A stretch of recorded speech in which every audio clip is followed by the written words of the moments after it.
Hello, welcome to another video where I'm going to talk about the game system Rise. Again, this is my tabletop RPG that I developed or have been making in response to some of my frustrations with other game systems out there. And I wanted to talk about, again, one of the things that I think is the most unique aspect of Rise, and that is the character creation and all the options that are available for making characters. So on your screen right here, there's a list of 10 things to do whenever you're going to make a character that I think are useful or helpful to have when you're going to make a new character. The first one is a little bit optional, but all the other ones you definitely will need to do. And today I want to talk about just the first two. So the first one being determining a character concept. So what sort of character do you want to play as or invent or create? Some examples, a good way to think about it, maybe pick characters from movies that you're interested in or maybe pick things that you don't want to do. So an example could be like, oh, I want to play a character like Legolas from Lord of the Rings. Like I want to be like an elf-like character who's like nimble and move around real fast and shoot bows and arrows.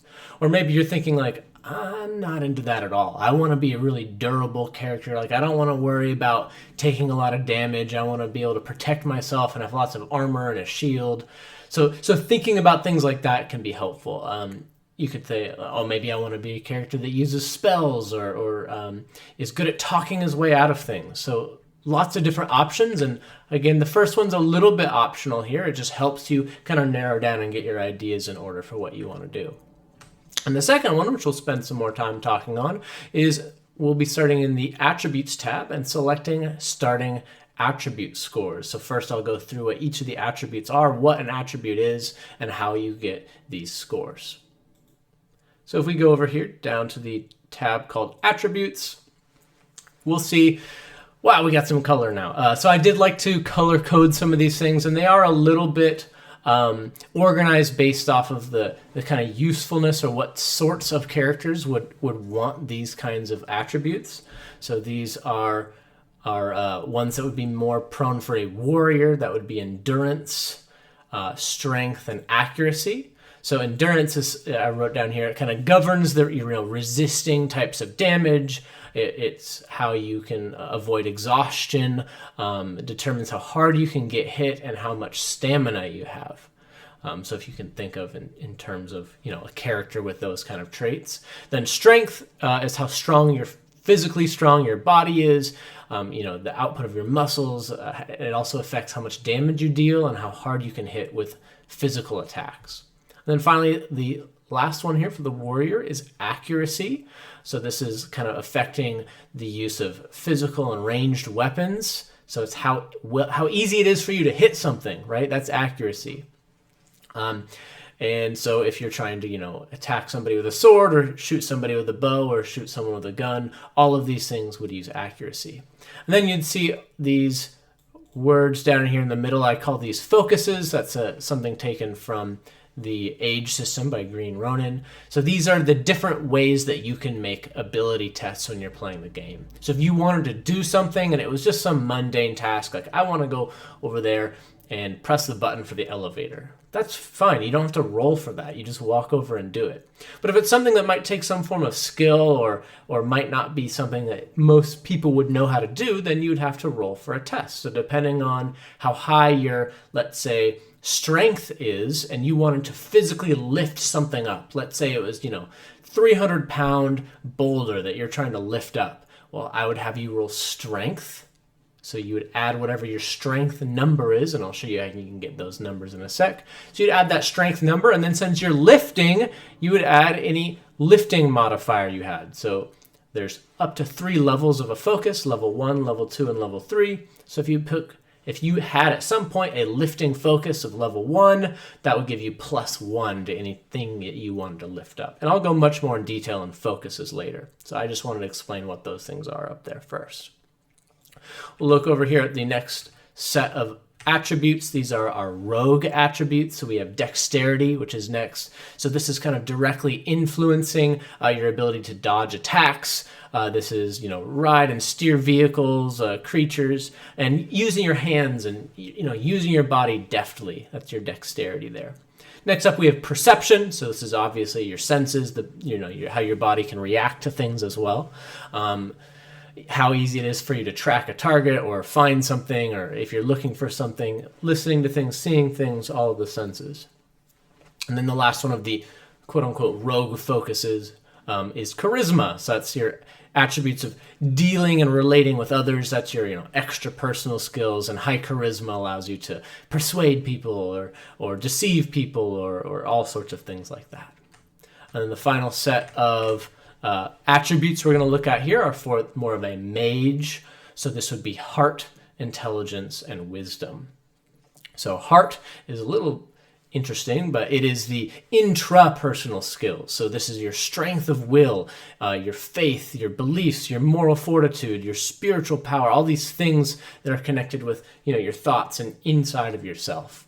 Then we have intelligence. So this is like kind of your book smarts. It represents your academic learning, how you can apply knowledge to things. It reflects your ability to cast some spells. So certain spells are tied to intelligence.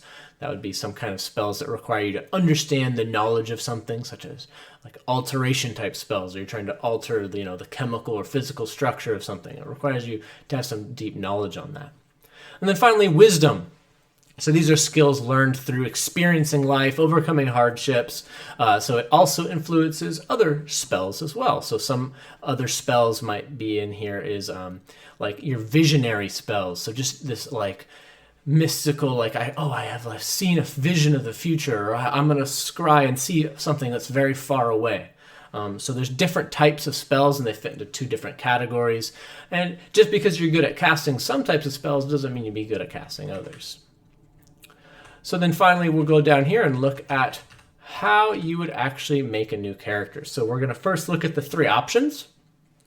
So option 1. So in the first option, you will choose to start with these following attribute numbers here.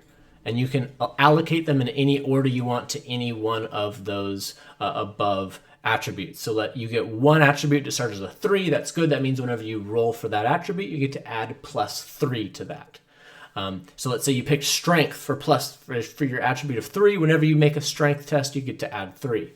But that does mean that you're stuck with a couple of these down here at 0, meaning, let's say you had to put 0 somewhere, so you put an intelligence. Now you're trying to have your character roll to see if they remember, a map, and they don't get to add any numbers to that dice. So it's much more difficult for your character to do those things.